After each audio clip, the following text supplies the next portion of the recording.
Bismillahirrahmanirrahim. Assalamualaikum warahmatullahi wabarakatuh. Alhamdulillah wassalatu wassalamu ala Rasulillah wa ala alihi wa sahbihi wa mawalah wa la hawla wa la quwata illa billahi wa ba'du. Alhamdulillah, segala puja dan puji hanya milik Allah subhanahu wa ta'ala. Salat dan juga salam kita hadiahkan kepada Rasul kita Nabi besar Muhammad sallallahu alaihi wa ala alihi wasallam. Tema di malam hari ini kita akan membahas tentang kematian. Kematian yang buruk atau disebut dengan su'ul khatimati. Apa alamat-alamatnya dan apa penyebabnya, serta beberapa kisah yang disebutkan para ulama dan nasihat-nasihat para ulama agar kita tidak meninggal dalam posisi su'ul khatimah. Ma'asyiral muslimin yang dimuliakan Allah subhanahu wa ta'ala, di dalam surah Qaf ayat 22 Allah subhanahu wa ta'ala berfirman, laqad kunta fi ghaflatin min hadha fakashafna anka ghita'ak fabasarukal yawma hadid. Sungguh kamu berada dalam keadaan lalai dari hal itu, maksudnya dari kematian. Maka kami akan singkapkan darimu penutup yang menutupi matamu. Maka ketika itu penglihatanmu teramat sangat tajam. Surah Qaf ini, sebagian ahli tafsir mengatakan ini kondisi saat manusia sedang mengalami sakaratul maut. Bahwa ketika di dunia mata kita ini terhalang dalam hal-hal kegaiban. Kita tidak mungkin melihat malaikat. Tetapi saat kematian Allah subhanahu wa ta'ala katakan, fakashafna anka ghita'ak fabasarukal yawma hadid. Maka kami, kata Allah, akan singkapkan daripadamu penutup yang menutupi matamu. Maka penglihatan pada hari itu sangat tajam sekali. Artinya orang yang sedang sakaratul maut itu disingkap perkara-perkara gaib kepadanya. Ma'asyiral muslimin yang dimuliakan Allah azza wa jalla, ada beberapa tanda saat manusia itu menjelang ajalnya. Tanda yang pertama, ru'yal muhtadhir li malakil mauti. Bahwa orang yang sedang sakaratul maut itu mampu melihat malaikat yang akan mencabut nyawanya. Fa in kana min ahli sa'adati fa innahu yara malakal mauti fi suratin hasanatin wa yara malaikatar rahmata bidal wujuhi ma'ahum aqfanun minal jannati wa hanutun minal jannah yajlisuna minhu maddal basar thumma ya'ti malakul mauti fayajlisu inda ra'sihi fayaqul ya ayyatuhan nafsut tayyibah ukhruji ila maghfiratin minallahi wa ridwan. Jadi yang pertama, tanda-tanda orang itu menjelang ajal, dia sanggup melihat malaikat maut. Kalau memang yang meninggal ini dia orang yang akan mendapatkan kebahagiaan, min ahli sa'adah, maka dia akan melihat malaikat maut itu dalam bentuk yang sangat indah. Dan dia akan melihat malaikat-malaikat rahmat yang wajah-wajah mereka sangat bersinar. Mereka membawa kain kafan dari sorga dan wangian dari sorga. Kemudian mereka pun duduk sejauh mata memandang. Kemudian dia pun membisikkan di telinganya, wahai jiwa yang baik, keluarlah kepada keridhaan Allah dan ampunannya. Ini kalau yang meninggal itu orang baik. Tetapi kalau yang meninggalnya orang jahat, ahli maksiat, wa amma in kana min ahli saqawati fa innahu yara malakal mauti fi suratin ukhra wa yara malaikatal adzabi sudal wujuhi ma'ahum akfanun min narin wa hanutun min nari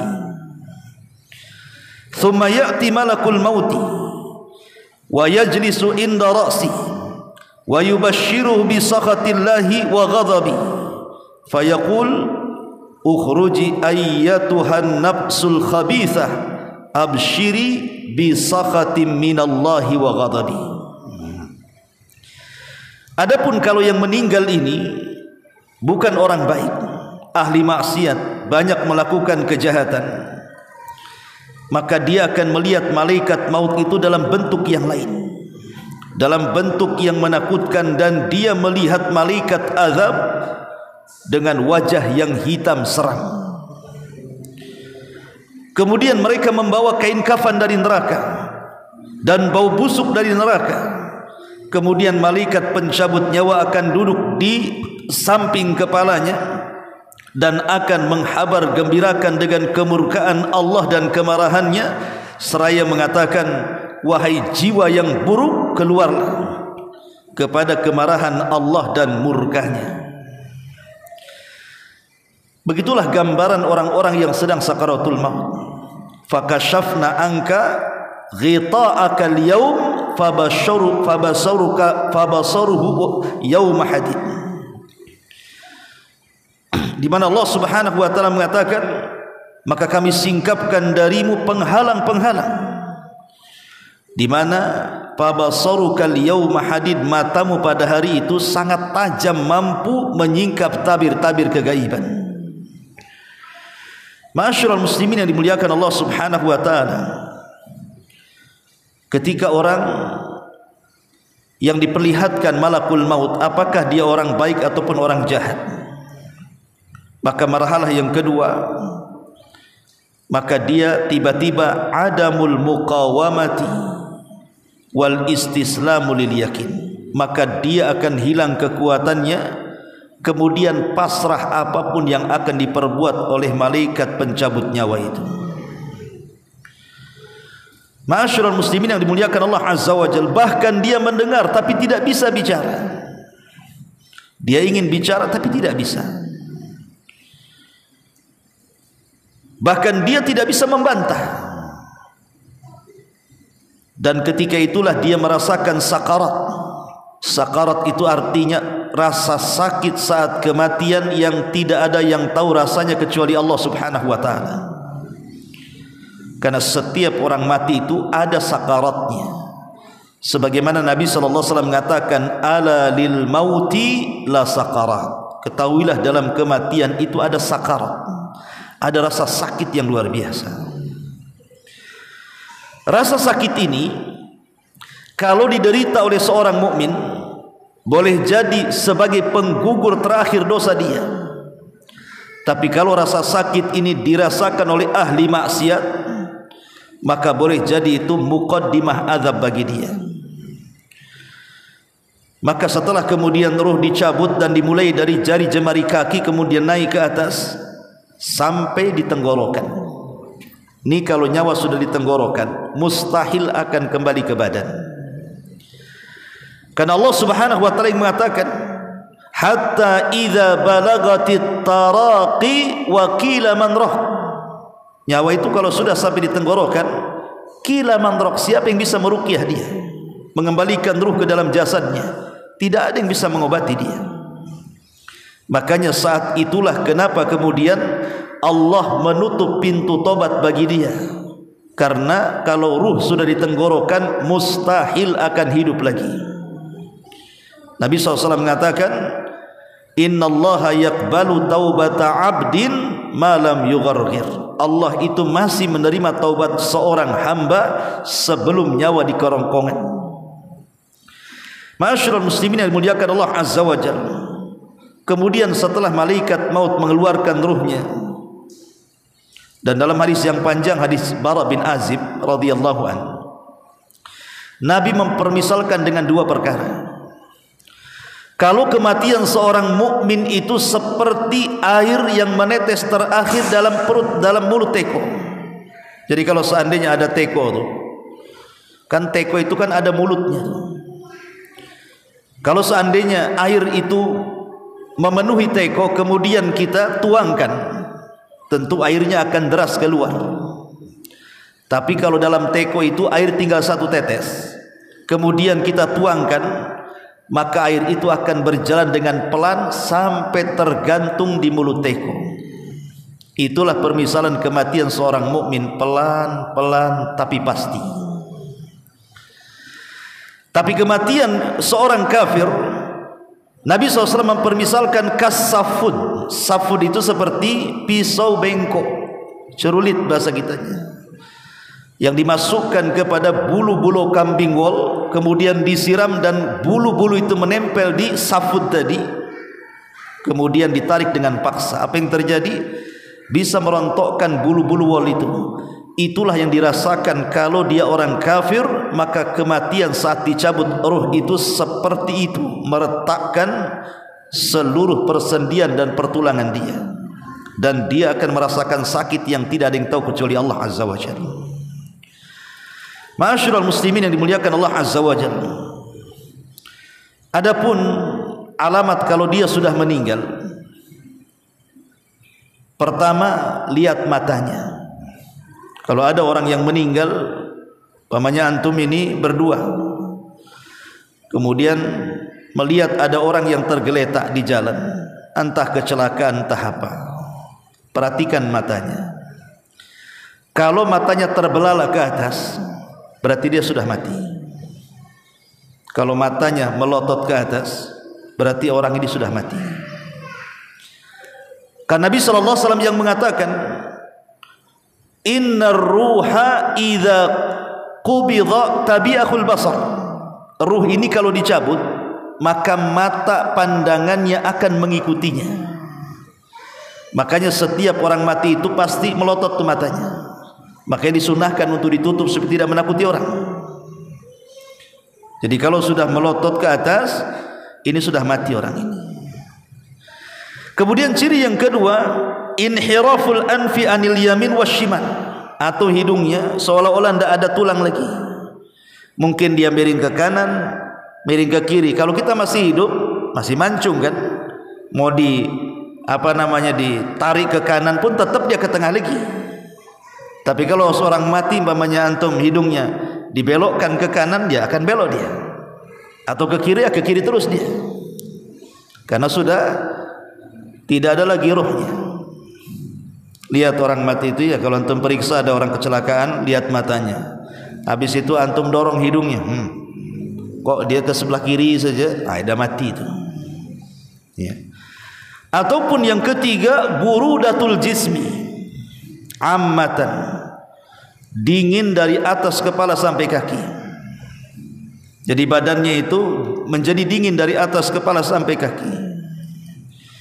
Kemudian iltifatus sakil aiman ala sakil aisar awil akhs, ataupun kemudian merapat antara betis kiri dan betis kanan. Ini kalau sudah merapat tidak bisa diegangkan atau bahasanya, itu berarti sudah mati itu. Ini ciri-ciri orang mati. Kemudian sukunul qalbi. Sukunul qalbi itu sudah tidak ada lagi detak jantung dari jantungnya, raba sininya. Antum tempelkan telinganya di jantungnya tuh, ada enggak detak-detaknya itu?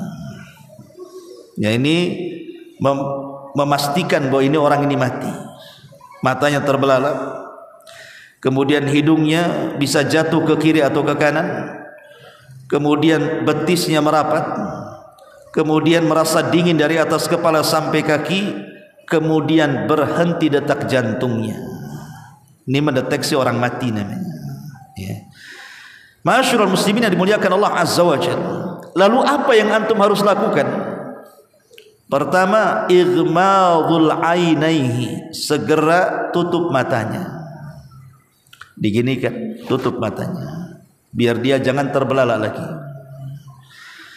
Yang kedua, iqfalul fam, kalau mulutnya nganga cepat dirapatkan. Takut ada hewan-hewan, ada lalat-lalat, ada binatang-binatang yang masuk.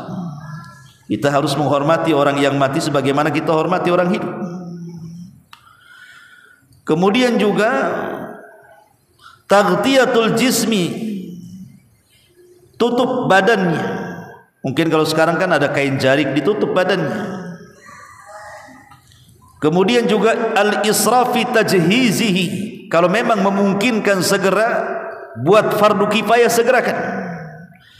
Segerakan mandikan, segerakan kafankan, segerakan solatkan, segerakan kuburkan. Kenapa? Kalau dia orang baik, maka itu kebaikan bagi dia. Tapi kalau orang jahat kemudian ditelat-telatkan, dikuburkan, itu sama dengan meletakkan kejahatan dalam rumahnya. Makanya Rasul mengatakan asri'u bil janazah, segerakan memfardu kifayahkan jenazah itu.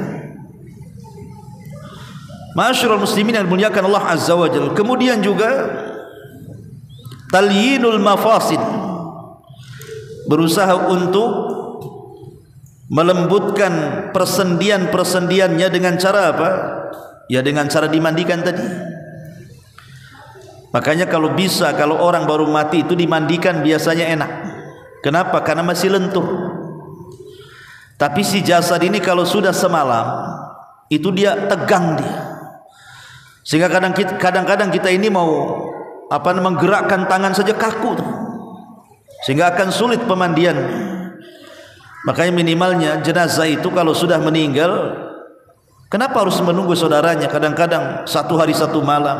Apa manfaatnya coba? Enggak ada manfaatnya. Manfaat dia adalah berdoa untuk si mayat, bukan menunggu si mayat.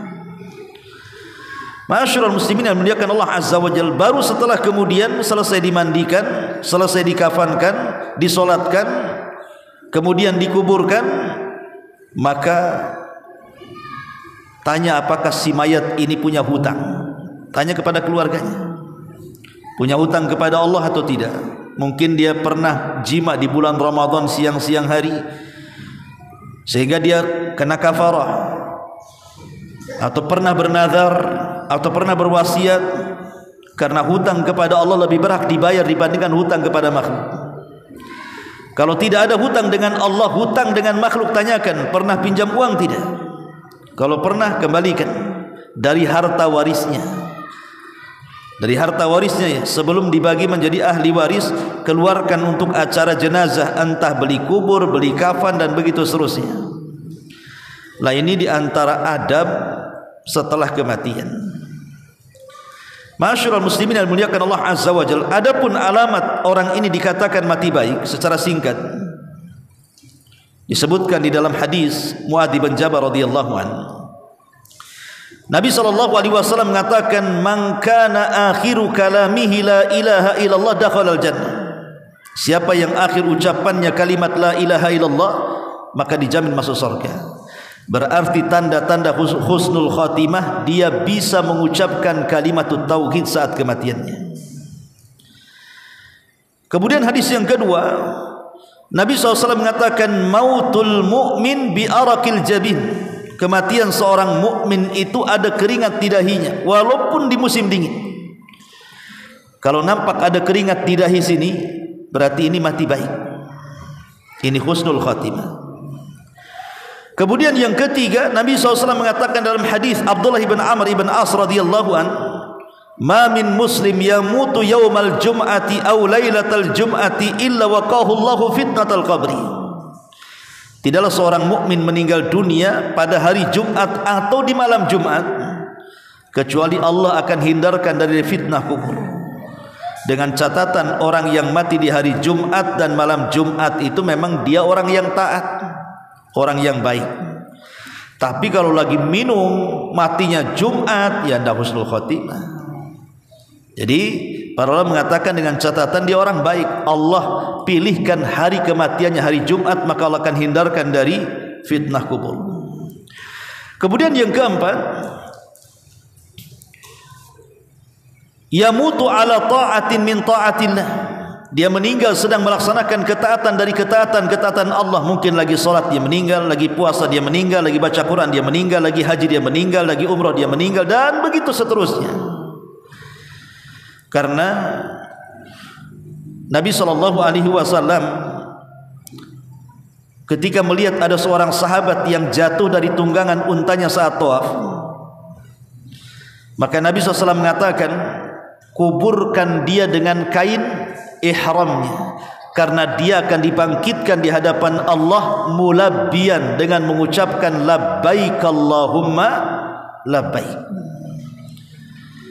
Menunjukkan bahwa orang yang mati dalam ketaatan itu mereka tanda daripada tanda-tanda husnul khatimah. Atau karena kebaikannya dipuji manusia, memang dia orang baik dan dia orang yang taat kepada Allah dan juga bermuamalahnya baik dengan manusia, saat kematiannya dipuji manusia, maka itu juga tanda husnul khatimah. Sebagaimana hadis Nabi SAW ketika ada dua jenazah lewat, yang pertama dipuji manusia, yang kedua dicaci maki manusia, maka Rasul mengatakan, adapun yang pertama wajabat lahul jannah, adapun yang kedua wajabat lahun nar. Jenazah yang pertama wajib masuk surga. Kenapa? Karena dipuji manusia. Adapun yang jenazah yang kedua dicaci maki manusia karena kejahatannya, wajabat lahun nar, kata Rasul, maka dipastikan dia masuk neraka. Kemudian juga di antara alamat-alamat setelah kematiannya, bahwa itu menunjukkan alamat husnul khatimah, adalah al-ibtisamatu ala wajhi. Terkadang saat meninggal dia tersenyum. Jadi dia orang baik, orang taat, saat meninggal tersenyum pula dia. Ataupun irtifa'us sababah, begini, ketika meninggal dia begini telunjuk, menunjukkan ingin mentauhidkan Allah Azza wa Jalla. Ataupun al-wadha'atu wal-israqah, atau dilihat dari wajahnya cerah sekali, tidak ada tanda-tanda ketakutan dalam wajahnya. Ataupun dalam kondisi dia membaca Quran tiba-tiba meninggal, sedang berzikir kemudian dia meninggal, seperti yang diceritakan oleh salah satu syekh. Jadi di Riyadh, kejadiannya di Riyadh, di Saudi sana. Jadi ada anak muda itu yang gemar membaca Al-Quran. Dulu, sekarang kan sudah ada handphone. Kadang-kadang jarang orang itu sudah bawa mushaf kecil itu, karena sudah ada handphone, lihat aplikasi di handphone saja lah kan itu. Kalau dulu kan ada mushaf kecil tuh, di saku namanya mushaf saku, itu kemana-mana dibawa. Di pesawat dia baca tidak malu, di dalam bus umum tidak malu, pokoknya di kendaraan apapun, di tengah keramaian apapun, tetap dia baca Quran dan tidak ada segan-segannya. Jadi Allah Subhanahu wa taala takdirkan satu hari dia sedang safar bersama teman-temannya, rupanya terjadi kecelakaan, semua meninggal di tempat kecuali dia. Dia masih bisa diselamatkan dan dibawa ke rumah sakit. Lah sepanjang syekh ini, sepanjang perjalanan membawa dia ke rumah sakit, anak muda ini yang gemar membaca Quran ini selalu mengulang-ulang suratul Najm, wa najmi idza hawa ma dhalla sahibukum wa ma ghawa wa ma yantiqu anil hawa in huwa illa wahyun yuha. Terus diulang-ulang, wa ma yantiqu anil hawa in huwa illa wahyun yuha, sampai dibawa ke rumah sakit, matanya terpejam. Ketika diingatkan pun terus membaca Quran, sampai akhirnya Allah Subhanahu wa taala takdirkan nyawanya tidak tertolong, dan ketika hembusan nyawa terakhirnya dia membaca ayat wa ma yantiqu anil hawa in huwa illa wahyun yuha, bahwa Quran itu bukan keluar dari hawa nafsu Muhammad, tapi Quran itu adalah wahyu yang diwahyukan Allah kepada Muhammad. Kemudian dia meninggal. Terkadang kematian itu Allah Subhanahu wa taala buat seperti itu. Lah ini namanya husnul khatimah. Tetapi bagaimana kalau kematian itu su'ul khatimah? Apa tandanya? Ma'asyiral muslimin yang dimuliakan Allah Azza wa Jalla, sebelum saya ceritakan tanda-tandanya, ada beberapa kisah yang disebutkan para ulama salaf. Pertama, kisah yang disebutkan oleh Al-Hafidh Ibnu Rajab Al-Hambali. Al-Hafidh Ibnu Rajab Al-Hambali dalam kitabnya Jami' Al-Ulum wal Hikam, syarah daripada Arba'in Nawawi. Apa kata Al-Hafidh Ibnu Rajab Al-Hambali? Dia mengatakan, menceritakan dari seorang salaf namanya Abdul Aziz Ibni Abdirwat. Beliau menceritakan dari seorang namanya Abdul Aziz Ibni Abirwat rahimahullah ta'ala. Apa kata Abdul Aziz Ibn Abirwat yang dinukilkan perkataannya oleh Ibnu Rajab ini? Perkataannya, qala, dia mengatakan, hadartu rajulan indal mauti. Kata Abdul Aziz Ibn Abirwat ini, aku pernah hadir di seseorang yang sedang menjelang kematiannya, sedang sakaratul maut. Yulakkinu bisyahadati, dia pun sedang ditalkin, diejahkan padanya dengan kalimat syahadat, la ilaha illallah. Wahai fulan, katakan la ilaha illallah. Wahai fulan, katakan la ilaha illallah. Faqala fi akhiri maqal, tiba-tiba setiap dia disuruh untuk mengucapkan kalimat la ilaha illallah, dia mengatakan apa? Kafartu billadzi taqul. Kafartu billadzi taqulu. Aku kufur dengan apa yang kau ucapkan itu. Aku kufur dengan apa yang kau ucapkan. Dia kufur dengan kalimat la ilaha illallah. Kemudian dia mengatakan, wa ma tanfa'uni kalimatu la ilaha illallah. Lalu apa manfaatnya kalimat itu untukku, katanya. Kemudian dia pun meninggal dunia. Abdul Aziz Ibn Abirwat ini penasaran, kenapa dia bisa ngomong begitu? Ketika ditalkin, katakan ya fulan la ilaha illallah, dia mengatakan aku kufur dengan kalimat itu. Apa gunanya kalimat itu untukku? Jadi Abdul Aziz Ibn Abirwat ini, kata Al-Hafidh Ibn Rajab Al-Hambali, dia mencari-cari tahu kepada keluarganya, kenapa kematiannya sampai seperti itu. Rupanya keluarganya bercerita, fa idza huwa mudminul khamri. Rupanya semasa hidupnya dia itu gemar minum minuman keras, gemar narkoba, minuman keras. Rupanya Allah buat kematiannya seperti itu. Naudzubillah. Ini namanya su'ul khatimah. Ini kisah yang pertama disebutkan oleh Al-Hafidh Ibnu Rajab Al-Hambali. Kemudian juga disebutkan oleh Syekh Abdul Rahim dalam sebuah tulisan beliau, Al-Khawfu min Su'il Khatimah. Syekh Abdul Rahim At-Tahan dalam muhadarahnya ketika menjelaskan tentang takutnya seseorang itu dari buruk akhir perjalanan hidupnya, beliau menceritakan, satu hari terjadi kejadian luar biasa di sebuah kota Qasim. Ini kejadian di Qasim ya, masih di Saudi sana, di Qasim. Jadi terjadi hadisah, ya tabrakan atau apa gitu ya, hadisah itu ya, kecelakaan. Rupanya dalam mobil yang kecelakaan itu ada seorang laki-laki, dia dalam kondisi nazar. Dalam kondisi nazar artinya dalam kondisi sedang sakaratul maut. Kemudian teman-temannya membawa dia ke masjid. Kebetulan di situ ada masjid di pinggir jalan. Jadi dibuat pertolonganlah sesaat, diambil dari tempat kecelakaan karena ada masjid di situ, dibawa ke masjid itu jasadnya itu, dan dia sedang sakaratul maut. Kemudian orang-orang pun berusaha untuk mentalkin dia. Wahai fulan, katakan la ilaha illallah. la ilaha illallah. Tapi apa yang terjadi? Dia mengatakan na'udzubillah minal khudlan. Na'udzubillah minal khudlan.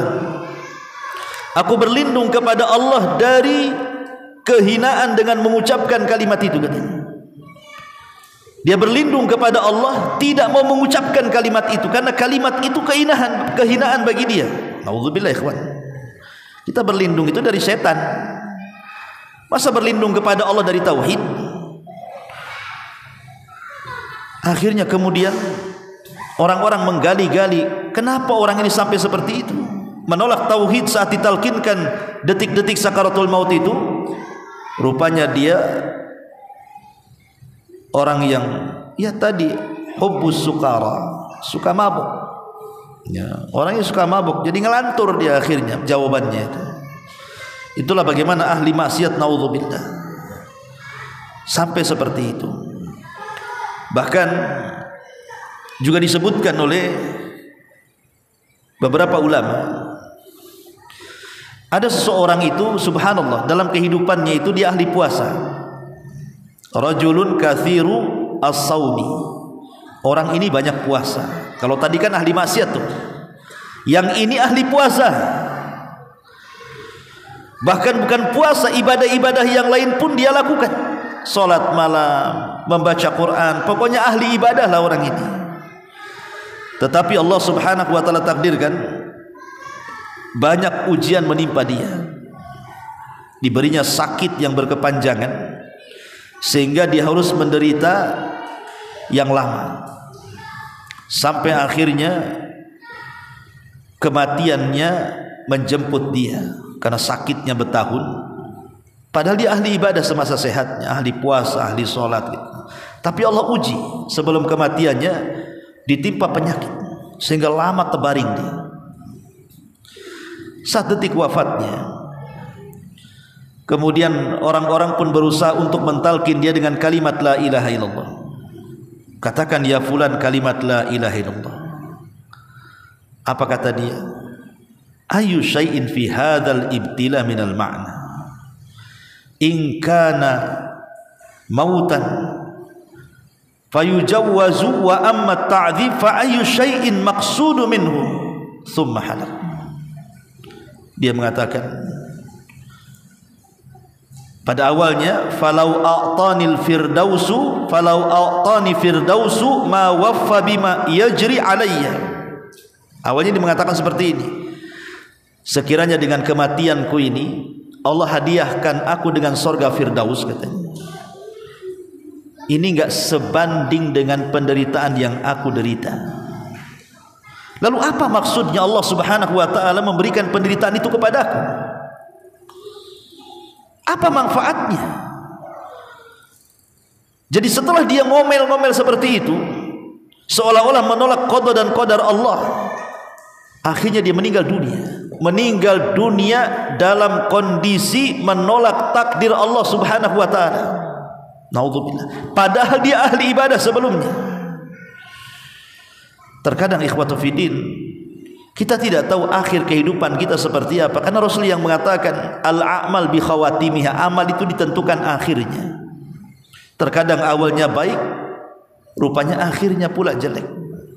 Sehingga Rasul mengatakan ada orang itu yang antara dia dengan sorga itu tinggal satu hasta, tinggal melangkah saja. Rupanya dia pun mengamalkan amalan penduduk neraka, akhirnya dia pun masuk ke dalam neraka, padahal jarak dia dengan sorga tinggal satu hasta. Na'udzubillah. Ma'asyiral muslimin yang dimuliakan Allah Subhanahu wa taala. Kemudian juga Imam Ibnul Qayyim rahimahullahu taala juga menceritakan tentang kematian su'ul khatimah. Kata beliau, atau Imam Ibnu Jauzi, antara dua ulama ini, Imam Ibnul Qayyim atau Ibnu Jauzi, dia menceritakan tentang kisah di zamannya. Jadi ada orang di zaman dia itu yang disibukkan dengan perniagaan kain dan dia lupa sholat. Jadi dia seorang penjual kain, penjual pakaian, celana, baju, pokoknya penjual kain lah. Tapi kalau datang waktu sholat dia tak mau ke masjid. Datang waktu zuhur ya tak ke masjid, datang waktu asar ya tak ke masjid. Pokoknya jualannya itu menjadikan dia lalai dari kehidupan dunia, dari ketaatan kepada Allah Subhanahu wa taala. Karena dia mengejar dunia. Jadi saat wafatnya, orang ini ditalkin dengan kalimat la ilaha illallah. Tapi di luar prediksi kita, dia tidak mengucapkan kalimat itu, justru mengucapkan kalimat-kalimat transaksi jual beli. Jadi sampai dia meninggal, yang keluar dari lisannya itu transaksi jual beli. Ah, jangan kau tawar segitu, harganya segini saja. Jangan tawar segitu, terlalu rendah, harganya segini saja. Itu yang diucapkan bolak-balik sampai dia mati. Bahkan juga di kitab yang sama dijelaskan, ada orang hobi catur. Di zaman itu kan juga sudah ada catur itu. Makanya Rasul melarang, tidak boleh main catur. Syatranji dalam bahasa Arab, tidak boleh. Jadi ada anak muda hobi catur sampai melupakan dan melalaikan ibadah dia. Konon katanya kalau menangan dalam catur berarti cerdas itu, karena catur itu mengasah otak. Dari mana Imam Syafi'i tak pernah catur jadi ulama, Imam Ahmad tak pernah catur jadi ulama. Kata siapa ngasah otak? Otak kalau diasah belajarlah, bukan main catur. Jadi karena hobinya main catur, tiba-tiba kemudian dia terserang penyakit, dan dengan itulah kematiannya. Saat ditalkin kul ya fulan la ilaha illallah, apa yang keluar? Sekak. Itu pula yang keluar tuh. Sekak. Sekak yang terakhir mati. Naudzubillah, coba. Ya. Mati di atas sekak, ikhwan, bukan mati di atas la ilaha illallah. Sul khatimah. Ya. Ini kisah-kisah nyata yang disebutkan para ulama. Bahwa tidak mustahil orang itu ditampakkan sul khatimah oleh Allah Subhanahu wa taala. Boleh jadi dia tidak sanggup mengucapkan kalimat la ilaha illallah. Boleh jadi mungkin seram wajahnya atau mengeluarkan bau atau apalah kan begitu. Terkadang dia menyanyi kemudian mati, kadang ketika mabuk dia mati, ketika melangkah ke tempat-tempat maksiat dia meninggal, ketika dia maksiat dia meninggal. Su'ul khatimah. Naudzubillah. Ya. Ma'asyiral muslimin yang dimuliakan Allah Azza wa Jalla, dan banyak lagi kisah-kisah yang disebutkan oleh para ulama. Ma'asyiral muslimin wal muslimat rahimani wa rahimakumullah. Lalu apa penyebabnya? Kenapa orang itu bisa mati sul khatimah itu? Apa sebabnya? Sebab yang pertama, at-taswifu bit-taubati. Jadi sebab yang pertama kenapa orang itu bisa mati dalam kondisi sul khatimah, karena at-taswib bit-taubah. Apa taswib? Taswib itu dari kalimat saufa. Saufa itu artinya nanti. Jadi kalimat taswib itu kapan lu tobat? Nanti. Nantilah kalau umur saya sudah 30 tahun. Sudah 30 tahun, kapan lu tobat? Nanti. Tanggung 40 tahun. Sudah 40 tahun kok enggak tobat-tobat? Nantilah kadong, tunggu 60 tahun. Nih lagu nanti-nanti ini kalau terus dilakukan oleh orang yang disuruh tobat itu, selamanya dia tidak akan tobat. Makanya kenapa ketika para ulama membahas penduduk neraka, kenapa orang kafir itu dikekalkan coba di neraka? Seolah-olah Allah tidak adil. Ada orang kafir nih umpamanya baru balik, usianya 15 tahun. Otomatis 15 tahun kan sudah dibebani syariat tuh. Baru setahun mati dia. Berarti karena dia kafir masuk neraka kan? Dosanya 1 tahun, di nerakanya selama-lamanya. Adilnya di mana? Harusnya kalau dia melakukan kekafiran 1 tahun di neraka juga lah kan begitu. Masa kesalahan dia 1 tahun ditebus dengan dikekalkan di neraka selama-lamanya? Bagaimana jawabannya? Ulama mengatakan karena Allah itu maha tahu. Tahu kalau seandainya orang-orang kafir ini dikembalikan kembali dari neraka ke dunia, pasti mereka kafir lagi. Sebagaimana Allah mengatakan, "Lau ruddu la'adu limanuhu anhu." Kalau mereka dikembalikan dari neraka ke bumi, pasti kufur lagi. Logikanya seperti ini. Kapan antum tobat? Nantilah Ustaz, tunggu 40 tahun. Usia sudah 40 tahun Allah kabulkan tuh. Ada juga yang kemudian sebelum 40 tahun dia meninggal, tapi ada juga dikabulkan oleh Allah sampai 40 tahun. Kemudian kita katakan, dulu kamu usia 20 tahun, kalau sudah 40 tahun mau tobat. Sekarang sudah 40 tahun, kenapa kau tak tobat? Nantilah nunggu. Itulah sama dengan orang kafir yang masuk neraka. Dia janji, ya Allah, kembalikan kami ke dunia, katanya. Oke, Allah kembalikan ke dunia. Apakah menjamin setelah dia kembali ke dunia itu dia akan bertobat dan betul-betul taubatan nasuha? Belum tentu. Bisa jadi balik lagi kepada kekafirannya. Sama dengan orang yang bercita-cita ingin tobat, 40 tahun sudah dikabulkan, sampai 40 tahun tak tobat-tobat juga, kan begitu. Itu logikanya seperti itu. Maka taswib ini bahaya. Menanti-nanti tobat ini bahaya, karena orang yang menanti-nanti tobat ini justru dia mati dalam kondisi masih menanti tobat, tidak tobat-tobat. Ya. Yang kedua, hubbul maksiati, senang dengan maksiat. Orang kalau senang dengan maksiat, maka dipastikan akan sulit untuk mendapatkan predikat husnul khotimah. Dipastikan dia sul khotimah kalau dia tidak segera meninggalkan maksiat. Kenapa? Karena Rasul yang mengatakan, yub'atsu kullu 'abdin 'ala ma mata 'alaihi. Manusia itu akan dibangkitkan sesuai dengan kebiasaan sebelum matinya. Jadi kalau seandainya kebiasaan sebelum matinya dia memang ahli ibadah, ahli taat, betul-betul melaksanakan perintah, fasanu yassiruhu lil yusra, Allah mudahkan jalannya. Insyaallah dia mengakhiri kehidupannya dengan husnul khatimah.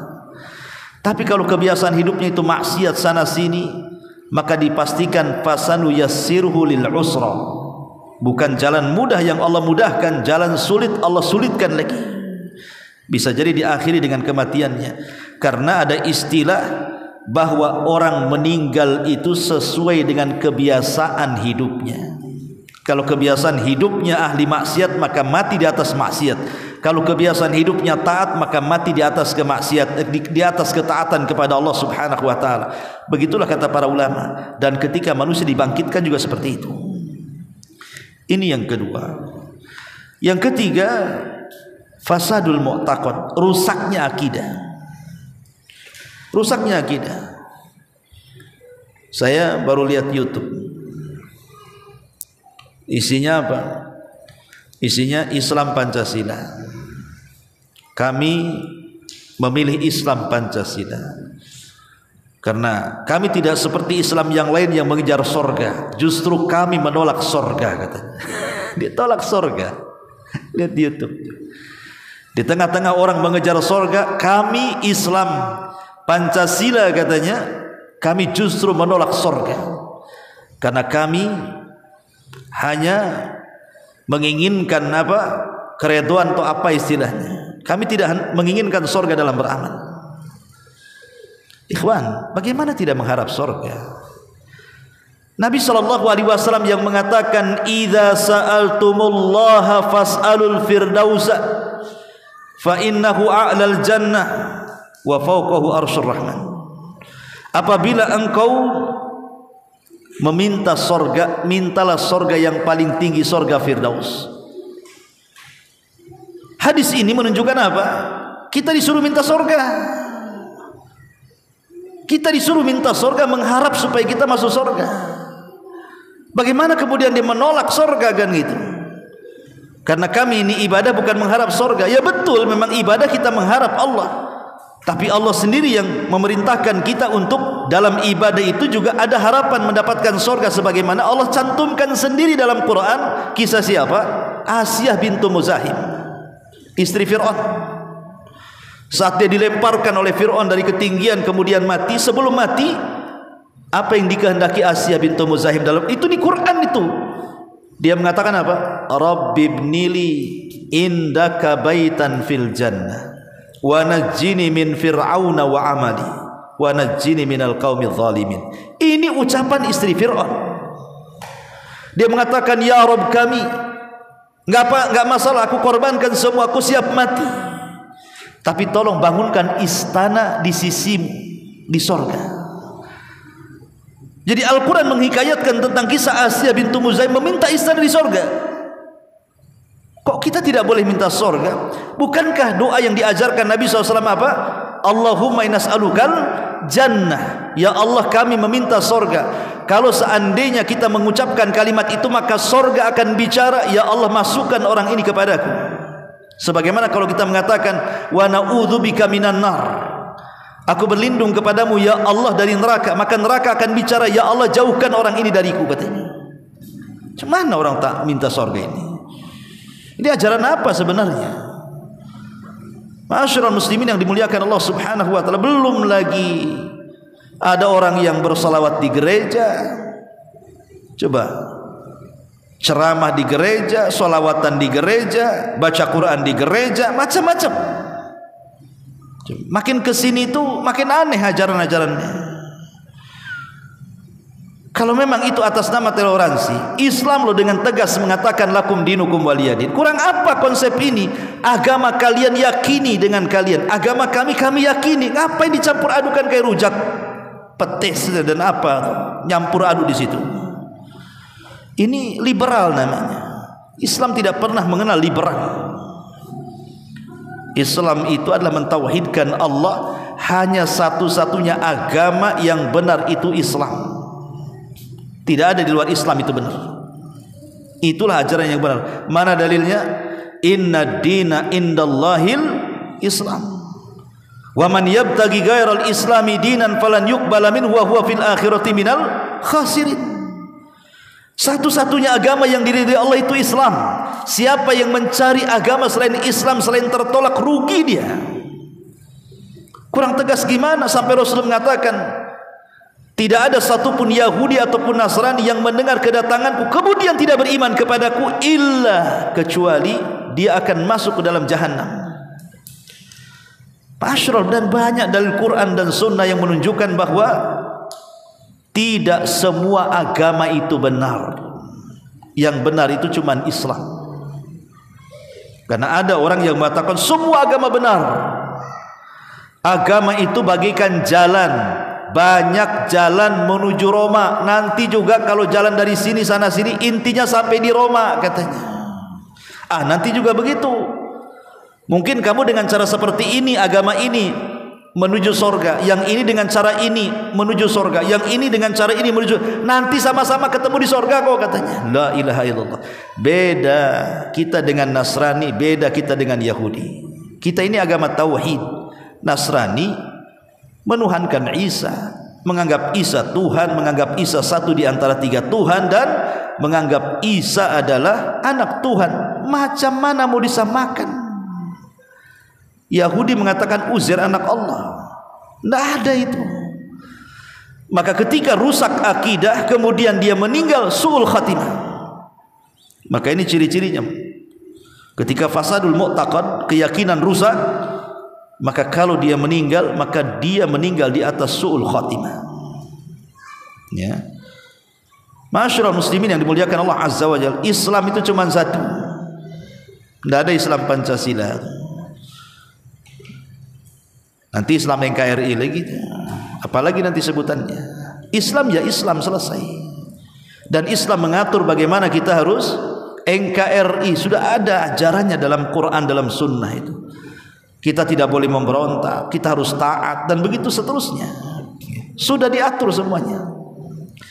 Masyarul muslimin yang dimuliakan Allah Azza wa Jalla. Kemudian yang nomor 4, mukhalafatul batin lidh-dhahir, di mana batin menyelisih yang zahir. Itulah orang munafik. Kalau mati di atas kemunafikan, su'ul khatimah. Ataupun al-inkibabu ala dunya wal i'rad anil akhirah, terlampau mengejar dunia, meninggalkan akhirat. Maka ini bisa kematiannya su'ul khatimah. Kemudian juga yang nomor 4, al-udul anil istiqamah, keluar dari istiqomah, tidak mau istiqomah, keluar dari istiqomah. Maka ini juga penyebab su'ul khatimah. Ma'asyiral muslimin yang dimuliakan Allah Subhanahu wa taala. Ada beberapa ucapan ulama salaf. Pertama, Sufyan Ats-Tsauri. Dijelaskan baka Sufyan Ats-Tsauri rahimahullahu taala lailatan ila sabahi. Satu hari Sufyan Ats-Tsauri rahimahullahu taala pernah menangis dari malam sampai waktu pagi. Semalam suntuk dia menangis. Falamma asbaha qila lahu, ketika di waktu pagi datang dikatakan kepadanya, wa ma yubkika ya imam, apa yang membuat anda menangis semalam hari wahai imam? Apa kata Sufyan Ats-Tsauri? Az-dzunubu az-dzunubu, dosa, dosa dan dosa. Aku memikirkan dosa. Kemudian dia mengatakan, az-dzunubu ahwan min hadza, walakin abki min khaufil khatimati. Tapi ada perkara yang aku tangisi melebihi dosa. Kata Sufyan Ats-Tsauri, dengan memikirkan dosa saja aku sudah sedih, tapi ada perkara yang aku takutkan jauh dibandingkan dosa. Apa itu? Su'ul khatimah. Aku takut kalau Allah takdirkan aku mati, Allah akhiri kematianku dengan kematian yang buruk. Lihat bagaimana Sufyan Ats-Tsauri mengatakan seperti itu. Kemudian juga Imam Al-Ghazali rahimahullahu taala dia mengatakan, al-khatimatu ghairu ma'lumatin. Kata Imam Ghazali, akhir kehidupan manusia itu tidak tahu. Tidak ada yang tahu. Ghairu ma'lumah. Tidak ada yang tahu. Karena akhir kehidupan manusia itu Allah rahasiakan. Kenapa Allah rahasiakan? Supaya kita persiapan. Dan persiapan terbaik adalah watazawwadu fa inna khaira zadit taqwa. Berbekallah kalian karena sebaik-baik bekal adalah taqwa Allah azza wajalla. Bertakwa, melaksanakan perintah dan menjauhi larangan.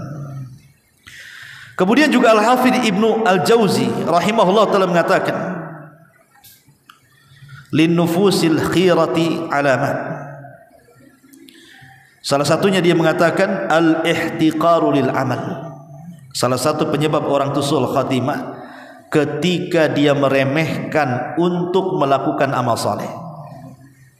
Malas salat, malas puasa, malas baca Quran, malas ke majelis ilmu, malas semuanya.